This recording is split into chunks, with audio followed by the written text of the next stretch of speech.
حضرت عبداللہ بن عمر رضی اللہ تعالیٰ عنہ فرماتے ہیں کہ میں مدینہ منورہ سے نکلا ایک سفر کے لیے. میں نے کچھ کھجوریں، کچھ سرکہ، کچھ خشک چیزیں ساتھ رکھ لیں کیونکہ سفر لمبا تھا. فرماتے ہیں کہ میں ابھی کچھ فاصلہ میں نے مدینے کا طے کیا تو ایک صحرا آیا. دوپہر کا وقت ہو گیا تو میں کھانا کھانے لگا. رمضان کا مہینہ نہیں تھا، محرم سفر کے ایام چل رہے تھے. میری باتیں سمجھ تو آ رہی ہے نا آپ حضرات کو؟ سب کو آ رہی ہے؟ اللہ آپ کو جزا عطا فرمائے.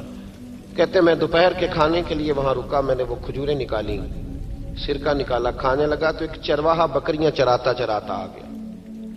وہ نوجوان تھا، اس کے چہرے پر میں نے بڑی روشنی دیکھی. غریب آدمی تھا، بکریاں چراتا تھا.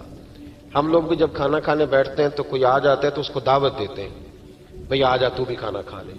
کہتے میں نے اسے کہا کہ میاں آ جا روٹی کھا لو. کہنے لگا نہیں، اللہ آپ کو جزا دے، میرا دل چاہتا تھا کہ کوئی میرے ساتھ کھا لے. اللہ کے بندوں کی خواہش ہوتی ہے نا کوئی مہمان مل جائے. فرماتے میں نے دوبارہ کہا بھئی آ جاؤ کھا لو.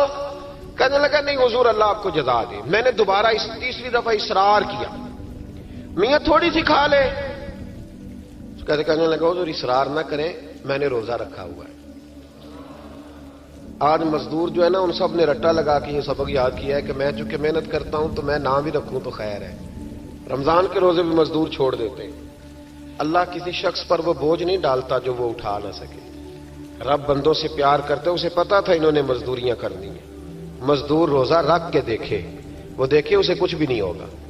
حضور نے تو کہا صوم تصحو، تم روزہ رکھو اللہ تمہاری صحت میں اضافہ کر دے گا. یہ تو تندرستی والا کام ہے. کہنے لگا حضور روزہ رکھا ہوا ہے. تو حضرت عبداللہ ابن عمر رضی اللہ تعالیٰ عنہ کہتے ہیں میرے دل میں خیال آیا پتہ کروں کہ صرف روزے دار ہے کہ نیک بھی ہے. صرف روزے دار ہے کہ نیک بھی ہے، صرف نمازی ہے کہ نیک بھی ہے، صرف حاجی ہے کہ اللہ سے بھی ڈرتا ہے. ذرا دیکھوں تو صحیح، آزماؤں. آپ فرماتے میں اٹھ کے قریب گیا، کھانا میں نے کھا لیا تو بکریاں تھی اس کے پاس. 300-400 بکری چرا رہا تھا. تو ایک بکری کی پشت پہ میں نے ہاتھ پھیرا. میں نے کہا بیچو گے؟ بیچو گے بکری؟ کہنے لگا حضور میں چرواہا ہوں، دیہڑی پہ کام کرتا ہوں، مزدوری لیتا ہوں، ان کا مالک تو کوئی اور ہے. تو آپ فرماتے ہیں میں تو پہلے دیکھنا چاہتا تھا کہ نیک بھی ہے کہ نہیں. تو میں نے اس سے کہا کہ بکریوں کے مالک سے کہہ دینا ایک بکری بھیڑیا لے گیا ہے، کہہ دینا مالک سے. تو آپ فرماتے ہیں جب میں نے اسے دیکھا نا تو غریب تھا، پھٹے ہوئے کپڑے تھے. دامان توکل کی یہ خوبی ہے کہ اس پر پیوند لگے ہوتے ہیں پر دھبے نہیں ہوتے.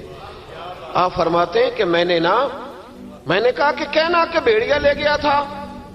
فرماتے ہیں کہ اس کا میں نے چہرہ دیکھا تو داڑھی پر ریت پڑی ہوئی تھی، سر پہ ریت تھی، کپڑے پرانے تھے، مکان بھی کچا ہوگا لیکن اس کے نظریات اتنے پختہ، باتوں میں اتنا اثر. فرماتے اس نے غور سے میرا چہرہ دیکھا اور پھر اس نے بکریوں کو چھڑی ماری اور بکریاں چلنے لگیں. وہ میں نے کہا میرے سوال کا جواب نہیں دیا. تو کہنے لگا حضور میں بکریوں کے مالک کو تو کہہ دوں گا بھیڑیا لے گیا ہے، اور جب کائنات کا مالک پوچھے گا تو پھر کیا جواب دوں گا؟ جب عرش کا مالک پوچھے گا تو پھر کیا جواب دوں گا؟ اللہ بھی تو پوچھے گا نا، تو اللہ کو کیا بتاؤں گا؟ حضرت عبداللہ ابن عمر رضی اللہ ایک تقریر ہوتی ہے، میں لچھے دار خطاب کروں گا، میں بڑا زبردست اثر ڈالوں گا. آپ او بھائی زیادہ انقلاب تو عمل سے آتا ہے، زیادہ انقلاب تو عمل سے آتا ہے، زیادہ تو 2 منٹ میں لوگ انقلاب. حضرت عبداللہ ابن عمر کہتے ہیں اس نے کوئی تقریر نہیں کری. تقریر بھی اثر کرتی ہے، اس کا بھی فائدہ ہوتا ہے، یہ بھی دل صاف کر جاتی ہے، اس میں شک نہیں. لیکن جو عمل کے ساتھ تاثیر ہوتی ہے اس کا تو حسن ہی نرالا ہے. بات جو دل سے نکلتی ہے اثر رکھتی، پر نہیں طاقت پرواز مگر رکھتی ہے. تو کہتے وہ ایک جملہ اس نے کہا کہ اللہ پوچھے گا تو کیا جواب دوں گا. تو آپ فرماتے ہیں میں کانپنے لگا. حضرت عبداللہ ابن عمر، اور یہ وہ شخص ہے جن کو نبی پاک نے کہا رجل صالح. عبداللہ بن عمر نیک آدمی ہے، حضور نے کہا نیک آدمی ہے. حضرت عبداللہ ابن عمر کہتے ہیں میرے وجود کے رونگٹے کھڑے ہو گئے. میں سفر پر نہیں گیا بلکہ میں وہیں سے واپس ہو لیا اور میں سیدھا اس شخص کے میں نے مالک کا پتہ کیا کس کی بکریاں چراتا ہے. فرماتے ہیں میں نے معلومات کر کے پہلے وہ غلام خریدا، پھر وہ 400 کے لگ بھگ بکریاں خریدیں، پھر میں نے اسے بلا کے وہ بکریاں تحفے میں دیں. تو مجھے کہنے لگا یہ کیا ہے؟ تو میں نے کہا تو نے قرآن نہیں پڑھا؟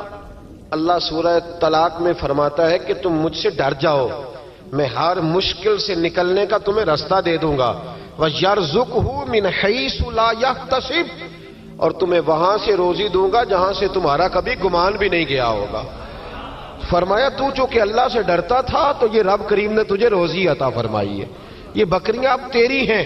بھائی خدا را اللہ سے ڈرنا سیکھیں، رب کریم کا خوف پیدا کریں۔ آپ یقین کریں، میں پولیس کی بات نہیں کرتا، ایم این اے کی ایم پی اے کی بات نہیں کرتا، لیکن غریب بھی جب اپنی بہو کو تانا دینے پہ آتا ہے تو حوصلہ نہیں کرتا، ایک آدھ بات پہ صبر نہیں کرتا۔ غریب کے ہاتھ میں بھی جب ڈنڈا آتا ہے اور کسی غریب سے جب وہ جھگڑا کرتا ہے تو وہ بھی پھاڑ دیتا ہے سر اور توڑ دیتا ہے ہڈیاں۔ ہم بڑے سخت ہوتے، ذرا تھوڑی دیر سائلنٹ کر دے موبائل، اللہ آپ کو زیادہ عطا فرمائے۔ سنیں میرے عزیز، خوف خدا پیدا کریں، لفظوں پہ پابندی لگانا سیکھیں، ایسے جملے زبان سے ادا نہ کریں جو سامنے والے کو ساری رات سونے ہی نہ دیں، ایسی باتیں نہ کریں جو اتنی تکلیف کا سبب بن جائیں کہ پھر ہمارے لیے آزمائش ہو جائے آنے والے وقت میں۔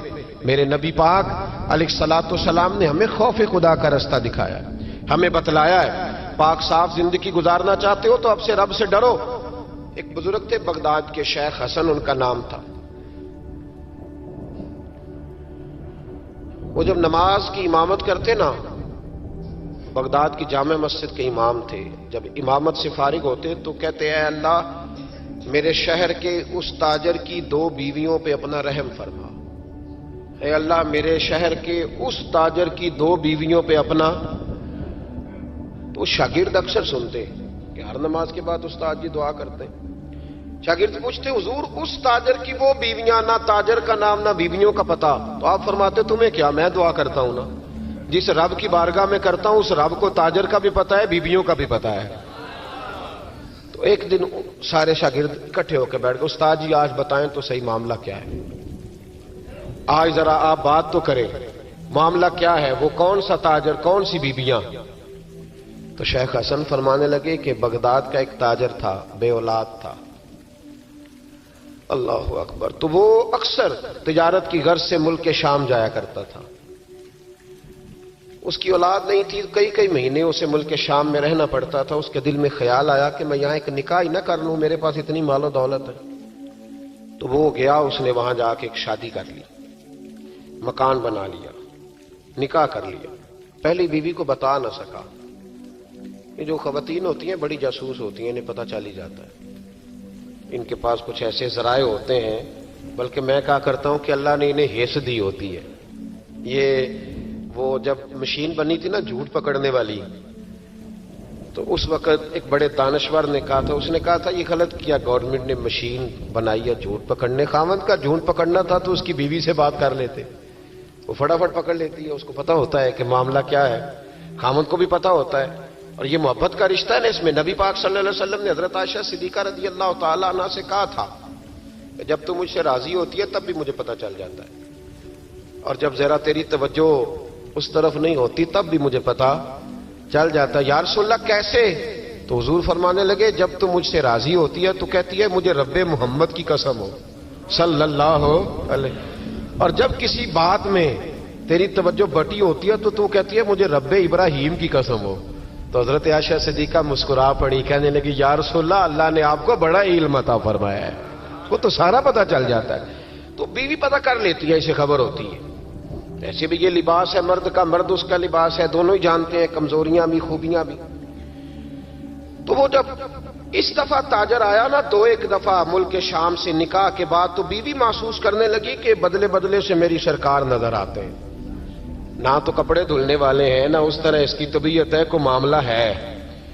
لیکن فرما بردار بیوی تھی تو ڈائریکٹ شوہر سے سوال نہیں کیا، ایک جاسوس کے ذمہ لگایا کہ ملک شام جا کے پتہ تو کر ماجرا کیا ہے۔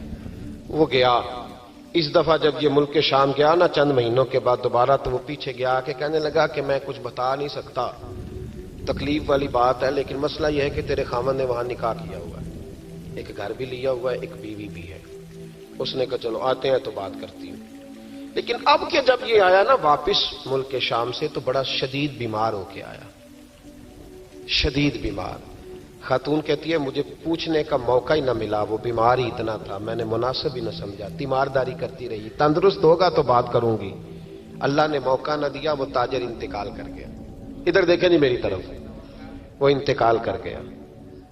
اب عدت گزری تو اس بیوی نے، بغداد والی نے، اس نے اس کا کل مال، چونکہ اور کوئی تھا ہی نہیں، یہی بیوی تھی اور بڑا مالدار تھا، اس نے کل مال جمع کیا اور پھر اس کو آدھے حصے میں بانٹا۔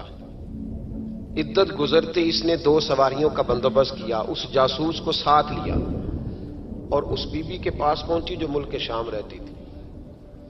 اللہ کرے آپ کو سمجھ آئے۔ اور بھائی یہ کردار مسلمانوں کا ہے۔ ہم آج کل پتہ کیا سمجھتے، کہتے ہو وہ تو بڑے لوگ تھے، وہ بڑے لوگ نہیں تھے، وہ مسلمان لوگ تھے۔ ان کے نام کے ساتھ وہی لفظ لگتا ہے جو ہمارے نام کے ساتھ لگتا ہے۔ وہ بھی نمازی تھے، حاجی تھے، وہ سارا کچھ تھے، بس ہم نے نہ کہہ دیا دلی دور است، ایسی کوئی بات نہیں۔ آج بھی ہو اگر ابراہیم کا ایمان پیدا، آگ کر سکتی ہے انداز گلستاں پیدا، اور تو فضائے بدر پیدا کر، فرشتے تیری نصرت کو اتر سکتے ہیں گردوں سے کتار اندر کتار اب بھی۔ اس نے سارا کچھ رکھا، جاسوس کو ساتھ لیا اور شام، ملک شام پہنچ گئی۔ اس خاتون کو تلاش کیا اور تلاش کر کے کہنے لگی زمانہ نہیں جانتا کہ تو بھی وارث ہے مال کی، پر میں تو جانتی ہوں نا، میں تو جانتی ہوں نا۔ اور یہاں تو میاں لوگ 2 مرلے کے لیے جعلی کاغذات بنوا لیتے ہیں، قرآن اٹھا لیتے ہیں، خاتون ہو کے، شیخ حسن کہتے ہیں عورت ہو کے جا کے کہنے لگی کہ یہ چونکہ تیرا مال ہے تو میں آدھا لے کے آئی ہوں، آدھی وارث تو ہے اور آدھی وارث تو رکھ اپنا مال۔ اس خاتون نے آگے بڑھ کے اپنی سوکن کو گلے سے لگایا اور کہنے لگی بی بی اگر تو اللہ سے ڈرتی ہے تو میں بھی اسی رب کی بارگاہ میں سجدہ کرتی ہوں، میں بھی اسی مالک سے ڈرتی ہوں، میں بھی اسی کریم کی ماننے والی۔ کا کیا مطلب؟ کہنے لگی میرا شوہر اب کے جب آیا تھا نا ملک شام تو بیمار ہو کے آیا تھا، اور بغداد کے طبیبوں نے اسے بتایا تھا کہ اب تو بچے گا نہیں، تو وہ جب واپس جا رہا تھا تو مجھے کچھ پیسے بھی دے گیا تھا، یہ مکان بھی میرے نام کر گیا تھا، اور مجھے طلاق بھی دے گیا تھا، اور کہہ گیا تھا مرضی کا نکاح کر لے۔ وہ چونکہ مجھے فارغ کر گیا تھا، اب اس مال میں سے میرا کوئی حصہ نہیں، یہ سارا ہی تیرا ہے، اب میرا اس میں سے کوئی حصہ نہیں، تو رکھ لے، سارا ہی تیرا۔ شیخ حسن رحمت اللہ علیہ فرمایا کرتے کہ میں مولوی اور مفتی ہو کے، میں پیر اور صوفی ہو کے ان 2 بیویوں سے میں نے بڑا سیکھا ہے، لہذا جب بھی دعا کرتا ہوں پہلے ان 2 عورتوں کے لیے دعا کرتا ہوں، پہلے ان کے لیے۔ جن لوگوں کے دلوں میں خوف خدا ہوتا ہے وہ سجے ہوئے ہوتے ہیں، وہ سنورے ہوئے ہوتے ہیں، وہ دیانتدار ہوتے ہیں، وہ اپنے چھوٹے چھوٹے سے مکان پر بڑے خوشحال ہوتے ہیں۔ ان کی نظریں اگر کبھی جاتی ہیں تو خدا کی رحمت پر، کسی کی جیبوں پر ان کی نظریں کبھی نہیں جاتی۔ وہ میرے بھائی لقمہ حرام آ جائے تو رات انہیں نیند نہیں آتی۔ وہ لوگ تھوڑی سی آمیزش بھی اپنے بچوں کو کھلانا جرم سمجھتے ہیں۔ آج ہر گھر سے چیخنے کی آواز آتی ہے، ہر ایک کو ڈرونے خواب آتے ہیں، ہر آدمی سہما اور سمٹا ہوا رہتا ہے۔ ایک صاحب مجھ سے کہنے لگے پیر صاحب میرے گھر کے کونے سے چیخنے کی آواز آتی ہے، بڑے پیروں کو دکھایا ہے فرق نہیں پڑتا، آپ بھی چلیے۔ تو میں نے کہا یار میں تو عمل شامل نہیں ہوں، لمبا چوڑا تعویذ دھاگا مجھے تو نہیں آتا، ہاں حدیث مبارکہ میں جو وظائف بتائے گئے ہیں تمہیں بتا دیتا ہوں، اس کو پڑھ لو۔ کہنے لگے نہیں جی نہیں، بڑے لوگوں کو دکھایا ہے فرق نہیں پڑتا۔ تو میں نے کہا ہو سکتا ہے پھر جن نہ ہی ہو وہاں پہ۔